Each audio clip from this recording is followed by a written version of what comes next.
देखो भी आज हम बात करेंगे डेंगू फीवर के बारे में। इसकी सबसे पहले डेफिनेशन पर चलते हैं डेंगू फीवर की। Dengue is a viral fever. तो सबसे पहले तो हमें ये मालूम होना चाहिए कि वायरस से होता है, ठीक है, बैक्टीरिया, पैरासाइट या फंगस वगैरह से नहीं होता। ये क्या एक वायरल फीवर है, कोज्ड बाई, किसके द्वारा होता है, the bite of an infected Aedes aegypti mosquito.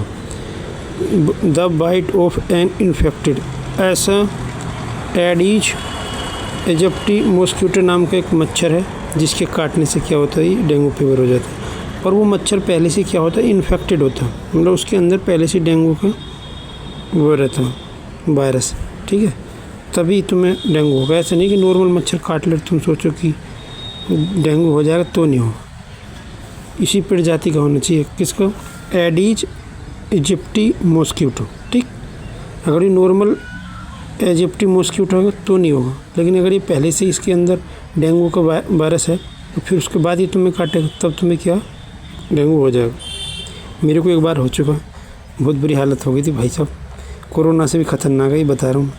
These mosquitoes are most active during early morning.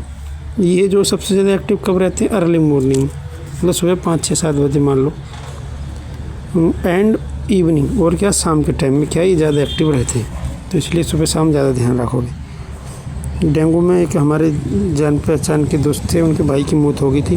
25,000 platelet थी उनकी, 25,000 24,000 थी, पर मेरी 14,000 थी, फिर भी मैं बच गया, ऊपर वाले की मेहरबानी थी। नहीं तो मर जाते ज़्यादातर, 20,000 से नीचे जाने पर 25 से खतरा रहेगा बहुत ज़्यादा। Dengue fever is mosquito borne tropical disease. ये कह रहा हूँ डेंगू फीवर क्या है, ये जो मॉस्किटो मतलब मच्छर बोर्न, मच्छर के द्वारा होने वाली क्या है, ट्रॉपिकल डिसीज है, caused by any of 4 related dengue viruses. ये 4 रिलेटेड डेंगू वायरस के द्वारा होती है, जिसमें DENV 1 से लेकर 4 ये लिखा है, ठीक है ना। ये it is transmitted primarily by Aedes aegypti mosquito is, spelling देख लेना भाई, मॉस्किटो। अरे और देख लो कौन क्या, AEGPTI, एजिप्टी, ठीक, इस मच्छर के द्वारा होती है।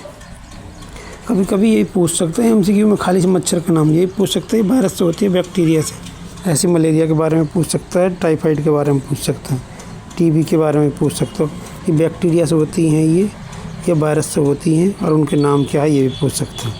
कोजिज, इसके कारण क्या है, वायरस वही है डेंगू वायरस, जैसे DNB तो है नहीं यार, यहाँ पे B भी है, तो DNB कौन कौन से, 1 2 3 4 एंड 3 एंड DN4। और स्पीडी फैलता कैसे, through the bite of an infected mosquito के द्वारा फैलता है, जो इन्फेक्टेड हो पहले से ही। सिम्टम्स क्या क्या है, high fever up to 104 Fahrenheit. इसमें जो है ना टांगों में बहुत ज़्यादा थकान होती है, ऐसा लगा किसी ने लट्ठ फेर दिया टांगों में, बहुत अजीब सा लगा भाई साहब, बड़ी दिक्कत होगा। सीवियर हेडेक, बहुत ज़्यादा सिर में दर्द होगा। Muscle and joint pain, muscle में, ये बात हकीकत है, खासकर टांगों में ज़्यादा दर्द हो गया मेरे तो, मसल में, जांघों की हड्डियों में, घुटनों में, ऐसा लग रहा है क्या होगी। आगे लिखा break bone fever. Break bone fever का मतलब है हड्डियों को तोड़ने वाला फीवर, ठीक है ना। जैसे कि टाइफाइड को हम बोलते हैं स्मॉल इंटेस्टाइन फीवर, मतलब छोटी आंत का बुखार भी बोल देते हैं उसको, ऐसे इसको बोलते हैं ब्रेक बोन। और जैसे कि मलेरिया को बोलते हैं लीवर और रेड ब्लड सेल्स का फीवर भी बोल देते हैं। स्किन रैशेस का मतलब तुम्हारी स्किन में, हाथों पैरों में की जो स्किन है, इसके नीचे ऐसे निशान बन जाएंगे जैसे कब मच्छर काटने का निशान बन जाता है ना, ऐसे मेरे भी बहुत सारे बने थे। जी में चला सकता है, उल्टी आ सकती है, ब्लीडिंग हो सकती है, किसमें, नोज में, गम्स में और ETC, नोज में, नाक में और मसूड़ों में, या और कहीं पे भी ब्लीडिंग हो सकती है, किसमें, सीवियर केस में, जब ज़्यादा ही तुम्हारी प्लेटलेट कम हो जाएंगे तब। इंक्यूबेशन पीरियड कितना, इसका 4 से 10 दिन के अंदर तुम्हें क्या, काटने के बाद तुम्हें लक्षण दिखाई दे जाएंगे डेंगू। रिस्क फैक्टर कौन कौन से? प्रायर इन्फेक्शन, ये मेरे को नहीं पता क्या कहना चाहिए। लोकेशन और एनवायरनमेंट, तुम्हारे यहाँ पे किस एरिया में रह रहे हो, कैसा वातावरण है वहाँ का, कौन सी लोकेशन है। प्रायर इन्फेक्शन का मतलब पहले से कोई इन्फेक्शन हो तो तुम्हें क्या ज़्यादा खतरा हो सकता है डेंगू होने का, ऐसे हो सकता है इसका। प्रिवेंशन में avoiding mosquito bytes by using repellent, मतलब अवॉइड करो किसको, मॉस्किटो को काटने को, मतलब तुम्हें मच्छर ना काटे इससे तुम बचो। रेपेलेंट मच्छर मारने की, कीड़ा मारने की दवाई यूज करो। वियरिंग लॉन्ग स्लीव क्लोथिंग, पूरी बाजू की क्या अपने कपड़ा पहनो जी। Eliminating standard water around the home, तुम्हारे घर के चारों तरफ कहीं पानी भरा तो उसको क्या है निकाल दो, फेंक दो, इधर उधर सुखा दो। ट्रीटमेंट में देर इज नो स्पेसिफिक, इसका कोई खास ट्रीटमेंट नहीं है, बस इसमें क्या है बॉडी में फ्लूइड की मात्रा कम ना हो जाए, आरबीसी की, बस ये ध्यान रखना। बुखार की टैबलेट इसमें ज़्यादा चलती नहीं है क्योंकि पैरासीटामोल देते हैं, तो इससे क्या है आरबीसी और कम होने के, प्लेटलेट और कम होने के चांस हो जाते हैं, इसलिए इसमें क्या है सिर्फ बोतल ही बोतल लगाते हैं, आईवी फ्लूइड चलाते रहते हैं doctor. Care focus on managing symptoms with rest, आराम करो। हाइड्रेशन में क्या करो, देखो पानी बहुत ज़्यादा पियो, आराम करो। और एसिटामिनोफेन, आगे लिख लो टीलेनोल, सारा सेट, चलो नांगे नीचे चल। टीलेनोल ये क्या है दवाई चलती है। Aspirin and ibuprofen should be avoid, aspirin जो ब्लड को पतला करते तो ये टैबलेट तो बिल्कुल नहीं देनी, और आइबुप्रोफेन और नहीं तो और जल्दी मर जाएगा आदमी। शुड बी अवॉइड, इससे तो बिल्कुल बच के रहना, ठीक है ना। Drink plenty of fluid, drink plenty of fluid, ORS, coconut water, juice पियो, कोकोनट वाटर पियो खूब। और क्या है प्लेंटी ऑफ फ्लूइड, मतलब हाँ ORS, कोकोनट वाटर, जूस ये सब पियो। Hospitalization in case of severe symptom, ज़्यादा लक्षण दिखाई दे रहे हैं खतरनाक तो क्या है हॉस्पिटल में एडमिट हो जाओ। हाँ भाई 2 मिनट रुक जाओ। और जैसा ना जाओ लेखा अपनी गाड़ी। पैथोफिजियोलॉजी क्या, इन्फेक्टेड एडिस मॉस्किटो काटेगी सबसे पहले, फिर डेंगू वायरस एंटर कर जाएगा ब्लड स्ट्रीम में।